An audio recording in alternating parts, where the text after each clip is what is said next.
حضرت ابراہیم علیہ السلام نے جب خانہ کعبہ بنایا تھا تو بڑی خوبصورت بات ہے کہ آپ وہ دیوار بناتے جاتے تھے اور وہ دیوار بنتی جاتی تھی. جب وہ دیوار بنتی جاتی تھی اور دیوار جیسے جیسے اوپر کو جاتی تھی تو اب اوپر جانے کے لیے جسے ہم اپنی زبان میں گو کہتے ہیں اس کی ضرورت ہے، بھائی گو باندھی جائے تاکہ بندہ اوپر کھڑا ہو کے دیوار کو بنائے. تو آپ نے حضرت اسماعیل علیہ السلام سے کہا کہ مجھے اوپر کھڑے ہونے کے لیے کوئی چیز چاہیے جس کے اوپر کھڑا ہو کے میں پتھر لگاؤں. تو وہ جبل ابو قبیس پہ گئے تھے، پہاڑ پہ، وہاں سے جا کے 2 پتھر لے کر آئے تھے.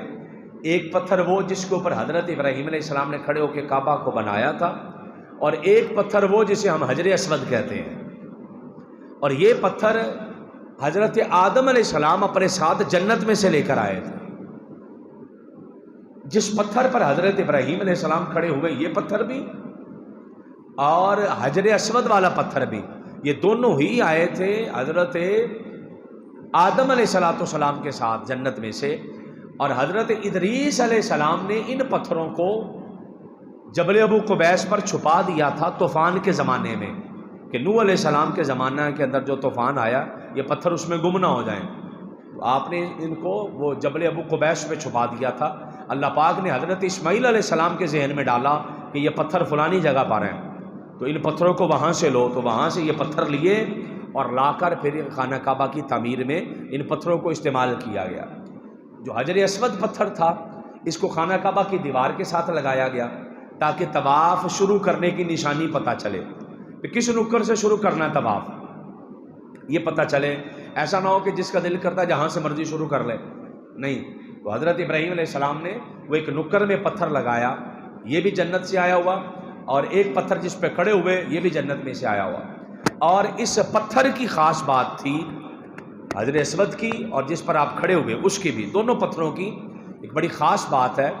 وہ یہ ہے کہ حجر اسود جو پتھر ہے یہ ایسا پتھر تھا، حدیث پاک کہتی ہے کہ اس کو حجر ابید کہتے تھے، سفید پتھر، دودھ کی طرح سفید تھا. جب یہ جنت میں سے اتارا گیا آقا علیہ الصلوۃ والسلام نے فرمایا جب لوگ اسے چومتے ہیں تو یہ گناہ چوستا ہے، بندوں کے گناہ کھینچتا ہے.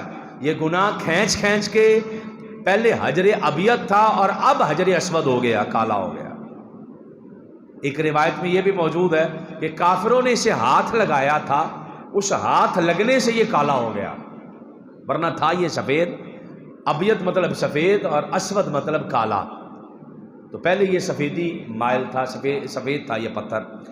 اور جو حجر اسود کے ساتھ دوسرا پتھر آیا تھا جسے مقام ابراہیم ہم کہتے ہیں آج، اور جس پر حضرت ابراہیم علیہ السلام نے کھڑے ہو کر خانہ کعبہ کی تعمیر کی تھی، یہ وہ پتھر تھا کہ اس کو بھی اللہ پاک نے جنت میں سے بھیجا تھا حضرت آدم علیہ السلام کے ساتھ.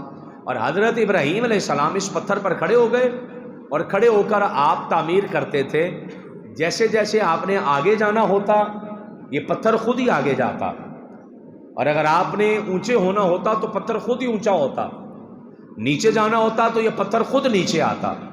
چلتا بھی تھا، اونچا بھی ہوتا تھا، نیچے بھی جاتا تھا. یہ سارے کام یہ پتھر خود کرتا تھا. حضرت ابراہیم علیہ السلام کے ذہن میں آتا تھا نا، آپ کے دل میں ذہن میں آتا تھا کہ میں نے آگے جانا ہے تو یہ پتھر آگے چلا جاتا. آپ کے ذہن میں آتا میں نے پیچھے آنا ہے تو یہ پتھر پیچھے آ جاتا. آپ کے ذہن میں آتا کہ میں نے ذرا اونچا ہونا ہے تو پتھر اونچا ہو جاتا. ذہن میں آتا نیچا ہونا، پتھر نیچے چلا جاتا. اب اس بات کو سمجھیے گا، ذہن میں حضرت ابراہیم کے آتا، سمجھ پتھر لیتا تھا. ذہن میں اللہ کے نبی حضرت خلیل اللہ کے ذہن میں بات چل رہی ہے، پتھر سمجھ رہا ہے.